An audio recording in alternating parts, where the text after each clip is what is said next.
নমস্কার, আপনারা দেখছেন রেভলিউশন বেঙ্গল। আপনাদের সাথে আমি সৌম্যজা। আজকে আমরা যে বিষয় নিয়ে আলোচনা করব সেটা হলো আরজিকর কাণ্ডের রায় ঘোষণা। হ্যাঁ, আপনারা ঠিকই শুনছেন, যে আরজিকর কাণ্ড নিয়ে গত 9ই আগস্ট ঘটে যাওয়ার যে আরজিকর কাণ্ড নিয়ে উত্তাল হয়েছিল গোটা রাজ্য, গোটা দেশ, এমনকি বিশ্ব, সেই আরজিকর কাণ্ডের রায় ঘোষণা 18ই জানুয়ারি ঠিক দুপুর 2:30টার সময় রায় ঘোষণা হবে শিয়ালদা আদালতে। এবার কথা হচ্ছে, এই রায় ঘোষণা হলেও প্রতিবাদের সরব যে সমস্ত ব্যক্তিরা ছিলেন, জুনিয়র ডাক্তাররা ছিলেন, তারা কিন্তু এখনও প্রতিবাদের থেকে প্রতিহত হয়নি।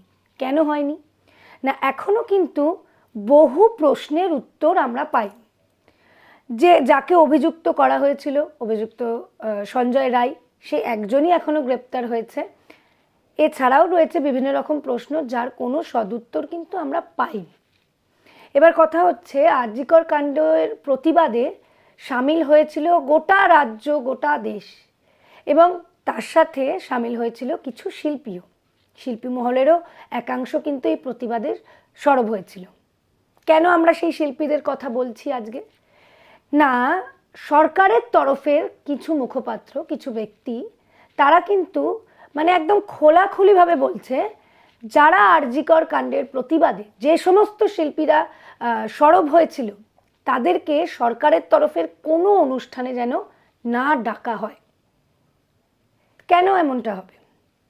তার মানে কি শিল্পী সত্তাকে গলা টিপে দেওয়ার চেষ্টা করা হচ্ছে? তা তো নয়। শিল্পসত্তা সবার জন্য, সবার জন্য, এটা তো ঠিক নয়।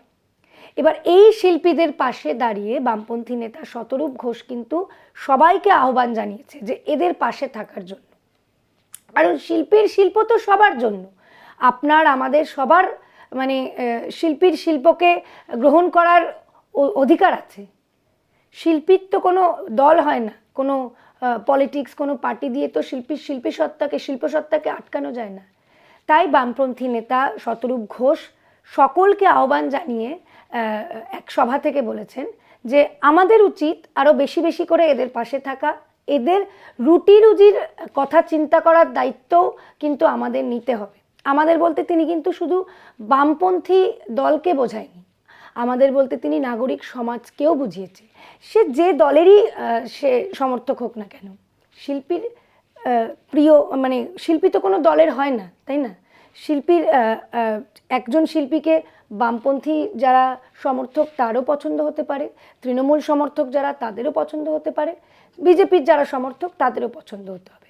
সুতরাং সমগ্র নাগরিক সমাজের একাংশকে এবং অবশ্যই বামপন্থীদের এই শিল্পীদের পাশে থাকার আহ্বান জানিয়েছে শতরূপ ঘোষ।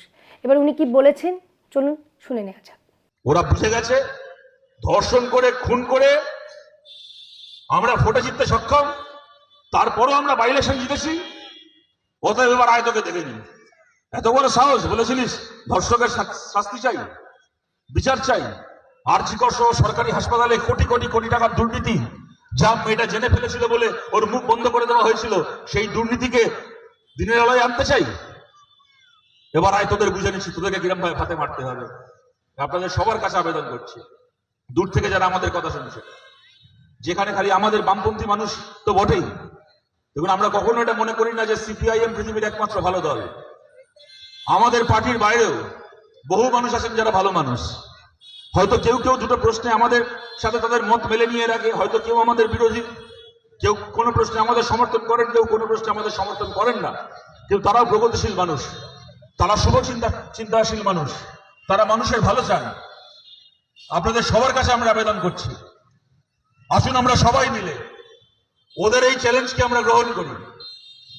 ওরা অনেক জায়গা দখল করেছে, কিন্তু যদি 10টার মধ্যে 7টা জায়গা ওরা দখল করে থাকতে পারে, তাহলে আরো 3টে জায়গা আছে সমাজে এখনো বেঁচে, যে জায়গাগুলো এখনো অব্দি তৃণমূল কংগ্রেসের লোকেদের দখল মুক্ত।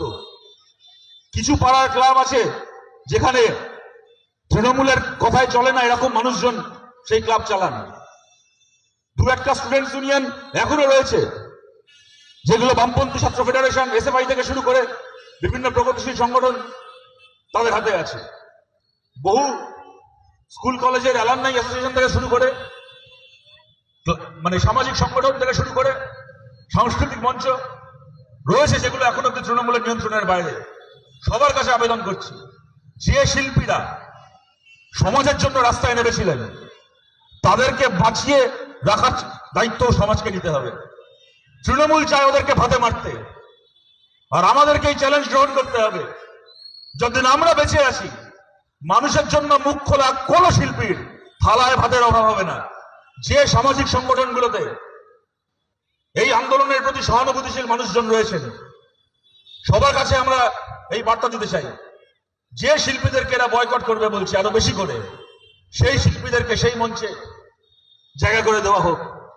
আপনারা শুনতেই পেলেন, শুধুমাত্র শাসক দলকে আক্রমণ নয়, এই আরজিকর কাণ্ডের প্রতিবাদের সরব থেকে যে সমস্ত শিল্পীরা সমস্যায় পড়ছেন, এই ধরনের সমস্যায় পড়ছেন, তাদের পাশে থাকার এবং একই সঙ্গে তাদের রুটি রুজির ব্যবস্থা করার আশ্বাসও দিয়েছেন বামপন্থী নেতা শতরূপ ঘোষ।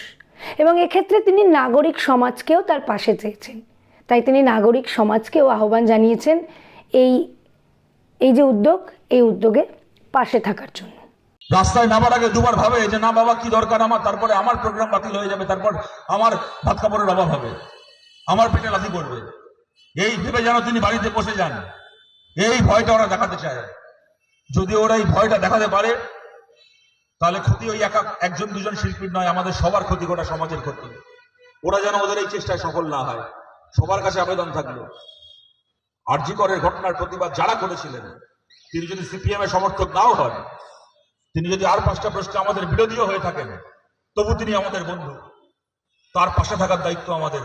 আমরা যেন তার পাশে থাকতে পারি, তাদের সবার পাশে থাকতে পারি। আপনারা শুনতে পেলেন, শতরূপ ঘোষের বক্তব্য থেকে এটুকু পরিষ্কার, আরজিকর কাণ্ডের আন্দোলনে যেভাবে সর্বতোভাবে বামপন্থীরা এই আন্দোলনে সামিল ছিলেন, ঠিক একইভাবে বলেছেন যে সমস্ত শিল্পীরা এই আন্দোলনে যুক্ত থাকার কারণে সরকারের রোষের মুখে পড়বে, সেই শিল্পীদের পাশেও বামপন্থীরা ঠিক একইভাবে সামিল থাকবেন, সবসময় তাদের সাথে আছেন, সাথে থাকবেন, এটাই তিনি বলতে চেয়েছেন। আজকের মতো এ পর্যন্তই। দেশ, দুনিয়া, রাজ্যের সমস্ত খবরের আপডেট পেতে আপনাদের চোখ থাকুক রেভলিউশন বেঙ্গল।